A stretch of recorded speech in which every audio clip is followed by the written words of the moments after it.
So let's come back to this big revolution idea. I gave you a lot of good tips so far on commitment and how to deal with these issues underlying commitment. But let me give you that new big thing way to look at it. So I already told you about arguing, right? You're either going to fight or you're going to run. So one of the reasons people argue is because they don't believe they're getting their 50%. On any given day, nothing is 50-50. Nothing is, I did my 50% and you did your 50%, so we're both happy. There's no such thing as that. That's a lie that experts in society have told us, especially about marriage, and that is bogus. That is crap. It never works. Michelle Obama talked about her own marriage to Barack, and she said herself that that doesn't work because on any given day, one of you, for whatever reason, won't feel like doing 50%. You can only do 30% a day. And the other partner has to pick up the 20% they can't do. Next time, it might be you that might be going through some stuff and you can only do 20%. And you need another person to do 80% now because you can't do your 30. They got to pick that up, right?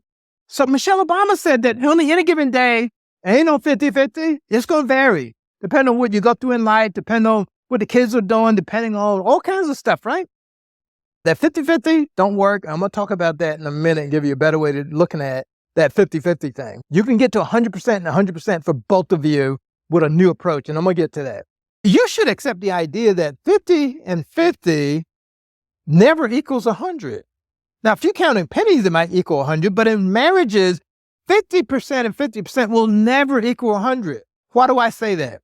Because 50%, you're always judging whether you got your 50% or not. Every day you're judging whether they did enough to get your 50%. You're always judging that, right? You're always questioning whether you gave too much. No matter what you do, you're always questioning in the back of your head whether you did too much. So that's failure from the beginning. A better way to look at this is the same way you looked at it when you were dating. Now, I'm going to prove to you that you already know how to do this new concept. And the new concept is that you spend your time trying to make the other person happy. Forget about what you want. Forget about it. And I know this is shocking, right? But for the moment, forget about what you want and what you don't get. Now, I'm not saying give up on what you want. You obviously need those things. A woman going to need attention. She's going to need support, right? So and a man, by the way, is going to need respect. I didn't go through the man's list, ladies, right? For the sake of time, we'll come back to that another time. But I'll give you two right now. A man needs respect more than any other thing. A man needs to be in control just as much. So if you're trying to take control away from a man, you can't win. You will never win that. If you're disrespecting a man, you're running right to the arms of another woman that will respect him. Or at least you'll pretend to respect him, right? So you can't win on those two things. I'm going to stop at those two because taking control from a man, the slave master tried that and the guy's still kicking. And if you're trying to disrespect him, right, the hood tried that and he's still kicking. A lot of guys, if you look back where they grew up in some hellholes. They should have been dead a long time ago. I mean, everything around them was disrespecting them, but they came out just fine. So you cannot violate those two things. No more than he can violate not supporting you, not showing you affection, not giving you time, not listening to you, right? All those things are important on both sides. So back to this single focus thing. So let me tell you what I did. Years ago, when we lived in New Jersey, Dolores and I woke up one day and said, you know what? We feel like we're just going through the motions. You go to work, you eat, you go to sleep. The weekend, you go wash your clothes, whatever the task and the chores are, you cut the grass, you do all those things on the weekend, right? And then you try to rest up on Sunday. And you're back at the routine again on Monday. So we said, we need to leave New Jersey. We need to go to Atlanta. But when we go to Atlanta, we need to change our lives. We didn't know what that meant, but we know we shouldn't do it this way. This way is just boring. It's just routine. It just doesn't work. So we agreed as a couple that we're going to change our lives. We also agreed, or we didn't agree. What I told her was when we go to Atlanta, remember what I said before, don't talk about her, talk about yourself. I'm going to make you fall in love with me all over again. That's what I told her. She looked at me like I was nuts, first of all, because we have been married for 20 years plus. It's kind of strange to hear a man been married 20 years to say something like that. Number two, because I wasn't living up to that kind of standard at the time. Now, she loved me, don't get this wrong, but I would probably admit she wasn't in love with me. Now, every married person out there should know the difference between loving somebody and being in love with somebody. Now, we don't need Lauryn Hill to sing us a song again about the difference between those two, right? We know the difference between those two. When you were dating and you were in love with your partner, so much so that you just dished your friends. They kept asking you, why you don't hang with us anymore? Why you don't spend time with us anymore? And you dished them all together. You spent every single day with this person. You were in love with them. You gave up a lot of things because you was in love with them. You might have, if you weren't living in the same town, one of you might have moved over where the other person was because you were in love with them. You made a lot of decisions, did a lot of things because you were in love. And there was nothing that you wouldn't do because you were in love with them. You set out to make them happy. It wasn't about you. So, for example, every time you needed to go out to eat, you would get into a conversation about where they wanted to go eat. It wasn't what you wanted to eat, what they wanted to eat, right? But jump ahead when you're 20 years in your marriage, all of a sudden, I want this, I want that. The other person like, I don't want that. But you want to shove what you want to eat on them because you want it. So everything comes about what I want later in marriage. In the beginning was always about what they want.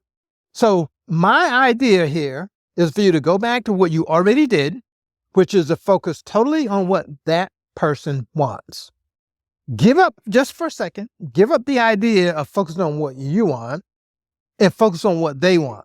So wake up every day. I told my wife, we're going to make you fall in love with me all over again, which means that I had to do all the work. But she didn't have to do anything, right? In this non-fighting version, I went on the limb to say, I'm going to do all the work to make you fall in love with me all over again. I didn't say we got to do it together. I didn't say while I'm doing it, you got to do it, right? I didn't say that. I said I was going to go first.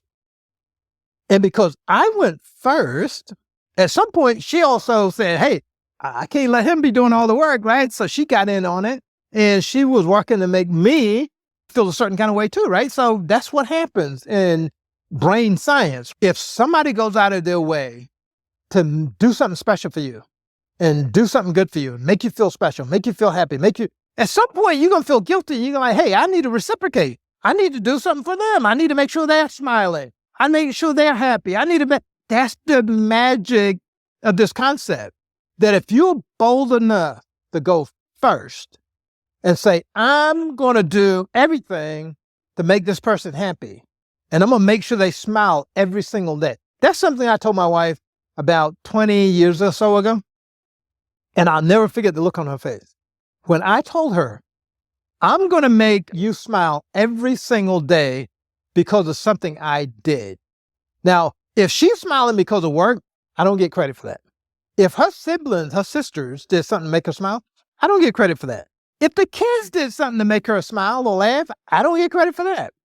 I only get credit if I did something to make her smile. That's a tough thing to do, brothers.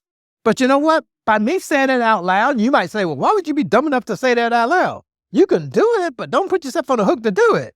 Well, if I don't put myself on the hook, then what's going to make me do it? We know how fellas are. If there's no proof I said something or promised something, then I can do whatever the heck I want, right? Let's say on the job. If I promise the fellows I work with that I'm going to do X, Y, Z, I'm going to bend over backwards to do those things because I'm not going to break my word, right? That's the way fellows are built. I'm not going to break my word. So I went out of my way to say to her, I'm going to make you smile because of something I did. I'm going to say it out loud, put myself on a hook, right? Now she's going to evaluate every single day. She's going to evaluate whether I stepped up and served up, whether I did what I said I was going to do, kept my promise, right? And I did. It was work. But the point, I'm not complaining that it was work. I am rejoicing because I focused on me and what I was doing in order to make her happy, which means I got to do something. And when it worked, guess what? I'm smiling too. Now I'm happy because every time she smiled, guess what happened every time you make a woman smile? Okay, now women, this is for you.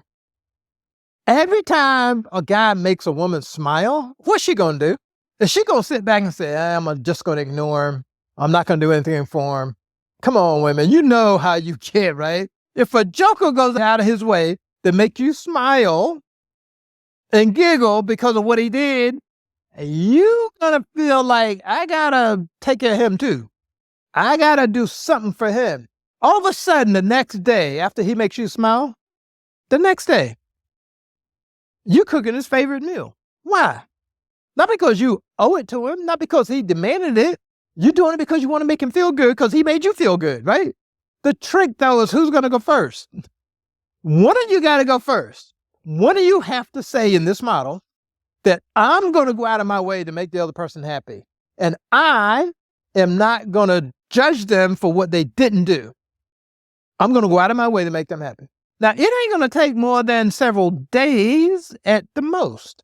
For the other person, according to brain science, it ain't going to take more than a few days for the other person to all of a sudden start feeling guilty that they're receiving all these smiles, they're receiving all this goodie, they're receiving all this happiness, and now they're going to feel like they owe it to the other person to make sure they're doing that too. So Mrs. D and I, it is so weird sometimes to watch us because we are like competing over who's going to make the other one happy.